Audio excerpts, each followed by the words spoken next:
ఏం చేస్తున్నారు రితిక గారు? చికెన్ వండుతాను. చికెన్ వండుతున్నారా? నా కోసం చికెన్ తెస్తే ఆమె వండుతుంది అంటే ఇప్పుడు ఆమె వండి మందు పెడదాం అనుకుంటున్నాం. ఎట్లా జరుగుతుంది తెలుసా? పెద్ద పెళ్ళానికి ఇష్టమైన చేపలేమో తెలియదు కానీ చిన్న పెళ్ళానికి ఇష్టమని చికెన్ తెచ్చిండు. తెచ్చినోడు మరి దాంతో అడిపించుకోవద్దా? అది మంచిగా కమ్మగా అంటదని నన్ను పిలిపించుకున్నాడు. దొంగ బాడుకోవు దొంగ బాడకం ఏం పెట్టిస్తాడే మరి పెళ్ళందుకు మలుపుకుందాం అనేసి ఇద్దరు కలిసి మందు పెట్టడానికి ప్లాన్ వేసారు.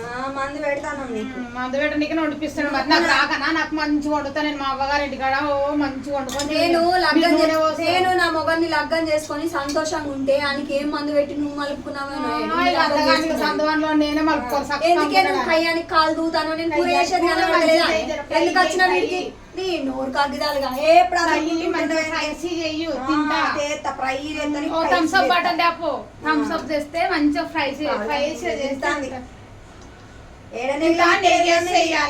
కమ్మగా అవుతుంది. నీవేమో అది నూనె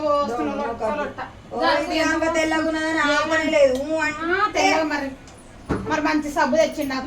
నీ జీడిత లేకుండా నీకు తెచ్చి పెట్టినాడు. నువ్వు ఒక చక్కగా ఉంటాయి కదా. అయితే నలుగుట్లోకి పోతే ఎవరిని మెచ్చుకుంటారో గజ్జాలు మెచ్చుకుంటారు. మెచ్చి మెడల మీద వేసుకొని మరి లేకపోతే నీ లెక్క అనుకుంటాను. రాజయ్య పెండ్లం అంటున్నారు. సమితి సమితి అని చూసుకుంటా. ఎక్కడ ఎవరు దొరకలేదా అని నా మొగడ దొరికిందా? కట్టేసుకున్నట్టు కొంగు ఇట్లా కట్టేసుకున్నా. నా ఎంట తోలిసినవే నువ్వు కట్టేసుకున్నా. ఎవరు కట్టేసుకున్నావు తెలుస్తలేదు. మరి ఆ రోజు మా పిల్లలు కాలేదు ఎంట వాడు చేసుకున్నాడు.